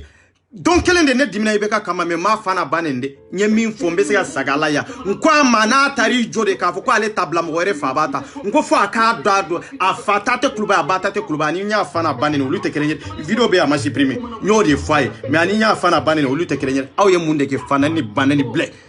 komi i ka président yɛrɛ tɛ komi i ka jɛɲɔgɔn tɛ komi i ka ɲɛmɔgɔ yɛrɛ tɛ est ce que aw ye maa bonya aw ma karamɔgɔ bonya aw ma ministre bonya aw ma député bonya aw ma ambassade aw ma jɛɲɔgɔn foyi de bonya aw bɛ se ka présenter yɔrɔ jumɛn jɛkulu tɔgɔ la association tɔgɔ la jamana tɔgɔ la k'a fɔ aw bɛ taa jɔ ka kuma jamana de tɔgɔya la ou bien ka t'i jɔ ka kuma association dɔ de tɔgɔya la n'aw bɛ lamɛn e ni Habibu ni Dani aw kan ka taa aw yɛrɛ présenter yɔrɔ jumɛn k'a fɔ a ninnu de ka taa ka kuma association tɔgɔ la ninnu de ka taa ka kuma jɛkulu tɔgɔya la n'a y'a sɔrɔ hɔrɔnya b'a nɔ la de n'a y'a sɔrɔ jɛkulu ye jɛkulu ɲuman ye n'a y'a sɔrɔ silamɛ ɲumanw b'a kɔnɔ n'a y'a sɔrɔ danbetigiw b'a kɔnɔ n'a y'a sɔrɔ kɔkɔlaw b'a kɔnɔ n'a y'a sɔrɔ kalankɛlaw b'a kɔnɔ a man kan ka kɛ o bilahi a man kan ka kɛ aw tɛ hɔrɔnya aw tɛ ladiri ye an bɛ siran aw ɲɛ maninka famille tun bɛ ka a tun en contre la an tun bɛ ka musalaha de an tun bɛ ka musalaha n'an bɛ siran olu tɛ kelen ye dɛ awa an tɛ siran mɔgɔ ye dɛ an ka taa i ka jahiliya maliyɛnw b'a dɔn bi i ka kafiriya n'i ka munafɛgɛya n'aw ka namimaya ani sederi sigilen bɛ namimaya ni jɛnɛya min kan n'u ka gidi n'a yɛrɛ dɔnna ni jɛnɛya ni jatoya ye ka bi walimusow kan de o don kafiriya hukumu kɔnɔ de kafiri groupe mafiri groupe de o y'aw de o ye sederi sigilen de voilà an ka taa kɔlɔfɛ ne de b'a sara wa ni ne de bɛ n yɛrɛ affiché e sigi ka réfléchir jogo fɛn fɛn fɔra kafiri la ne taara bɛɛ sɔrɔ i ka président na asubillahi mina shaitani rajim a mana kɛ cogo cogo i bɛ ka ko inshallah ko ni ala sɔnna foyi t'o kɔfɛ hali n'an ko jamana mara man kan ni i bɛ ka ye hali n'an ko i bɛ ka y'an tɔɲɔ ala de y'a dɔn a garijɛgɛ la hali n'a sɔrɔ anw ma jɛ n'a ye ala de y'a dɔn a garijɛgɛ la mais ani ye jogo fɛn fɛn sɔrɔ kafiri la i taar'o sɔrɔ i bɛ ka la wallahi o ye nkalon ye hali ni ne tɛ i bɛ ka fɛ bi de an ka tiɲɛ dɔw fɔ ɲɔgɔn ye ka taa ka bɔ yan ne yɛrɛ i bɛ ka kɛlɛ ka tɛmɛ n ka kumakanw bɛ yen n'a ka d'aw ye aw y'u t'u ta aw k'u jɛ e ko jogo fɛn fɛn y'a sɔrɔ kafiri la e taara a bɛɛ sɔrɔ an ka président na a donc sira min bɛ o jamana kɔnɔ tugun ko donna ni kalankɛla est ce que maaba bɛ sɔrɔ jamana kɔnɔ tugun a tɛ sɔrɔ yen non an ko i bɛ ka man ɲi abe discours ke a discours yere temme français la a bamanan kan yere la be discours min ke bamanan kan na anta me ka famu o e kelenye surtout no taro fo français la kuma be ni nyoro de kaw ango ibe kama aka nyesi jamana ma ka jamana laje parce ni jamana kanu bila ni solution ti bolo amba yere la ka foko jamana kanu ti lake mais ani jogo fenfe soro kafiri la etaro soro anga president ite kelenye kuma foi ka pepper la tike iyo kuma fo en global kata minne de ba détail de maleuma e jogo fenfe soro kafiri la e abe soro anga president na donc o kore ko mabato jamana kono o kore ko doni kela to jamana kono o kore ko jamana ko basigilente o kore ko jamana te jamana parce que kafiri ni e kafiri ibe jeniaki ni e kafiri ibe sunyalike ni e kafiri ibe mogofake ni e kafiri ibe balma fara ni e kafiri ibe sinyima fara ni e kafiri kafiria basiglen be bolution ni ko were munun kade islamia kona ni jato ya e obe soro president na jenete horonyete ladire billahi ete horonyete ladire abaye kafiri muso de 100% ebe ga jogo fen fo jene abebe la parce que e don soro jogo ma soro lula e to furu la kata furu were ke jogo ma soro la ebe furu mi nyoro la o yere be petiti la folo kala ma soro la e ba fo ko e jogo fen soro president na nete president de fani nyoro la de mais kika malankula yiri la parce que aw be ka kuma de ka fo aw nye kafiru ye mais ye kuma fo ka dabiri ni ya dabiri ni malien do masika kuma la développer ne de ya développer malien ni ka fo ya fo ka da ni ndeka billahi wotede ibe ka solution de te ibe ka bolo munango solution ta bolo ibe ka na kuma na bamananka na nta famu na kuma na français la anta famu anta dore ay minfo anta dore abeka minyere ke jamana kono ante kuna funi nyuma sura ortem la jamana yere arjo sobala ante kuna funi nyana masuru kuna funi munume jamana de nafa anto lu sura ngo ibeka te manyama ya kata kaboy akunye ninde parce que anga arme ubeka sa orki akafo arjo sola akabo tele sola anto ko kuna funi sura ambeka suro rejo soso deka odi atanye ibeka kele parce que anko no beka ke abasura abeka fende dogo malido na femi manga ka dogo malido nya akunye ninde ani jogo femfe be kafiri la ku itaro sura anga president na jene edo yo kuma fode edo yo fo edo ko ibe islamia attaquer edo yo fo jogo femfe ya itara sura president na donc o president nya munye sisa edo go lento president de ko fe sisa edo go president de demia o to na jogo munu e yu sura ibe kala o jogo nunu be rodwe o jogo nunu bularare wa ubi o jogo nunu ayo ulu ko kabo ibe kala dia sediri mo ntaw nyininga na sura horonya babolo na sura dambe babolo na sura arba di horonya na sura la diride do est-ce que nous kuma nyechi nous kuma nyekuma fotai amana kele chugo dande be kele la ini adama deo amana bla chugo dande bala o da tambe kele kuna nya fa wiyo anko ante be kele ka damatemi kunde bala ambe malende unye ante be kele ka damatemi amana gira chugo ambanye shinyo ma dondola ka barake nyo fe me biabe chugo aye be de kele ka be damatemi aye be de kele ka ga seira ka ga fanga de ira bela aw shiraw danabi aw shiraw dana seta yesisa aw shiraw dana dabalita aw ye dabalita rasbadie c'était Daniel Tougou. Fangate Danila, Barka Tala, Barka Terasbadila. Fanga Terasbadila, surtout lui, Habicham qui anto jatere, ou mo kura de canaux. Kele Somalien ko fe ka voye benado kele kono ambe jatia. Anyan shike kele kono depuis kele madame ne fo kanado kele kono fobi. Ne nani jo ka voye bena video ke be lamia. Ebe lamia chikoro balangolo, est-ce que be lamia? Ah, eni modon de be kele la, e modon de aunyo. Ena on de be kele la o. E tayere make fala ko amakin na mimaya danya. Ebeni modon de kele jamana nofe o modon de beka jamana jochoko iraela o modon de beka islamia jochoko iraela etisa islamia expliquer habi chamtese o kalanta o donia tala akana saljibe ta chomindro akana odron expliquer aya munu be kala salji kono akana odron expliquer wallah hadese adonita la kalanta la mbeni njombe arabu kan jalan fo adama dewnye ani mbesega expliquer mo yo olude kelenya olute kelenya donc kafiri jekulu de cédéri kafiri ou de don namima ou de do jenia jekulu de do ni ba fe ka jenia inventer jekono ni ba fe ka ke jenia kelae ni ba fe ite musobo musola ni ba fe ite barakela bo barakela la ni ta fe kika horonya ni ta fe ka utiliser tukude ye cédéri kono do cédéri kono aba cédéri yo jekulu na sonde ay kafiri muso la me angata ala ye jogo fe ye sorok foko kafiri ne ya besoro e ka prezana Sénégal Européen Sambe na luminge fansi wala atake malila Sambe na luminge fansi wala atake malila obe permettre ka fiaka sigituku ko tubabu non laisse tomber filla Sambe na luminge en fait français na atake malila kunde ballon ala ko koni islamie sidiri abilla jabani yoro dode sidiri abe fendo de kila kika limaliya ka dando ka don ka na so limaliya ndo be ni limaliya lente akunyi ninde